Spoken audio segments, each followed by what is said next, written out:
There is an argument I've often heard from anti-imperialists that I think is kind of mind-blowing, which is that if you were to apply the same kind of scrutiny to the United States that the United States constantly applies to its adversaries like China, the DPRK, Venezuela, Syria, and so on, if you were to apply the same kind of scrutiny to U.S. human rights abuses that the U.S. applies to all of the fabricated or vastly exaggerated human rights abuses supposedly committed by Washington's adversaries, you would be able to come up with so many outrage headlines and outrage stories. And in the case of the United States, these outrage stories would actually be justified, unlike is pretty much always the case for the countries that Washington vilifies. In the case of the countries that Washington vilifies,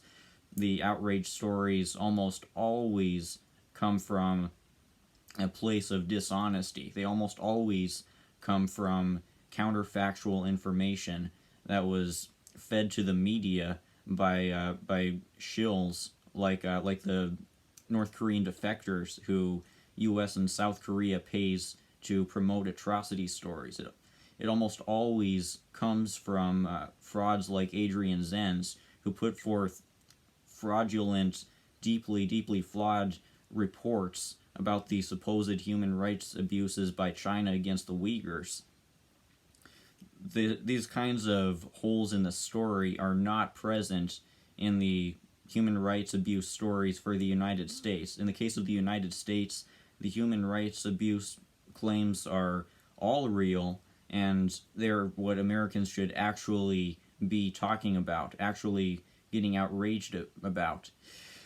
For just one example, there's the forced hysterectomies, the forced sterilizations that have been known to be taking place within the U.S. migrant camps.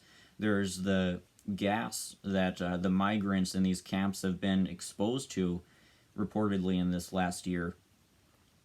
There's this record amount of detentions that have been taking place lately of migrant children, of people who are crossing the border because they're fleeing from the brutal, extremely dangerous conditions that U.S. imperialist policies have created within their former homes, within their indigenous lands to the south.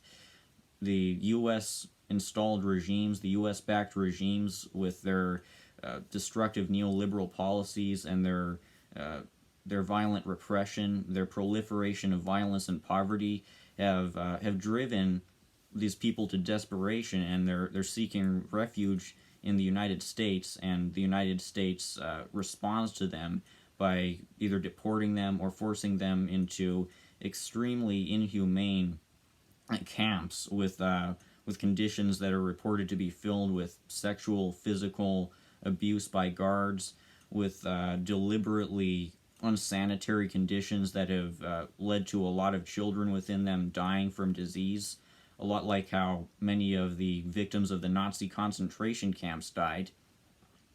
These are the kinds of abuses that the United States is committing all the time and that we don't hear about because it doesn't fit the imperialist agenda.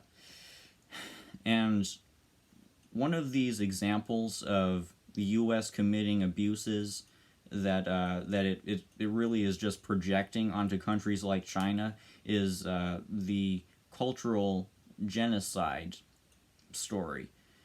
The U.S. accuses China of cultural genocide because of its terrorist de-radicalization program, and by the way, these Uyghur extremists, the threat of violent religious extremism within Western China has actually been brought to that part of China by the U.S. Syria to Xinjiang pipeline of violent radical extremism, and China has had to deal with this through its de-radicalization program. Anyway, this accusation of cultural genocide that the U.S. levels against China can actually be very much applied to what the United States has done, not just in the past with its forced re-education, with its colonization of the minds of indigenous children, but with what the United States has been increasingly doing to indigenous people in these last few years, especially.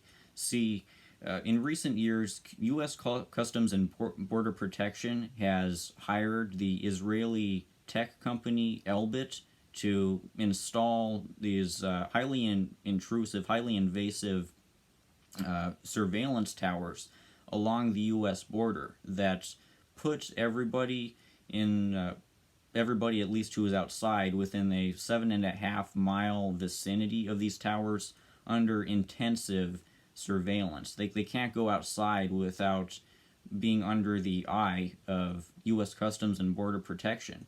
And according to a 2019 article from the Intercept, which featured interviews with some of the people who live under this repressive regime, this paradigm of surveillance, and this has resulted in a degradation of the traditional culture of the indigenous community who has to live under these conditions.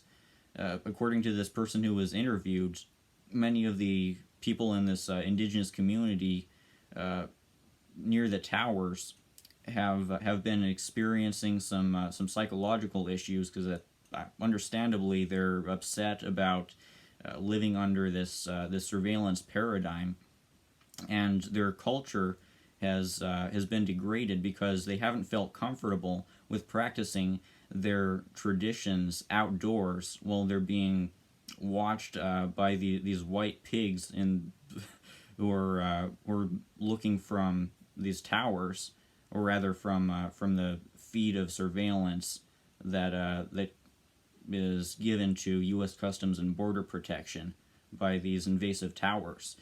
These are the kinds of realities that Americans don't want to face. They would rather project their society's atrocities onto demonized countries like China than face the fact that their government is committing the exact same kinds of atrocities that they accuse China of committing against the Uyghurs, ranging from the cultural genocide claim to the claims of forced sterilizations that are also leveled against China when it comes to the Uyghurs, to the charges of highly abusive mass surveillance practices that target the Uyghurs. This is another one of these claims.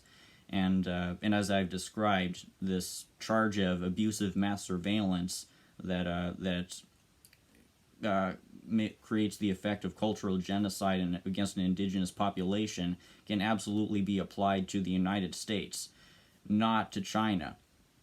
These are the kinds of truths that Americans are not going to be able to face for as long as U.S. propaganda factory puts them under this environment of hatred and lies.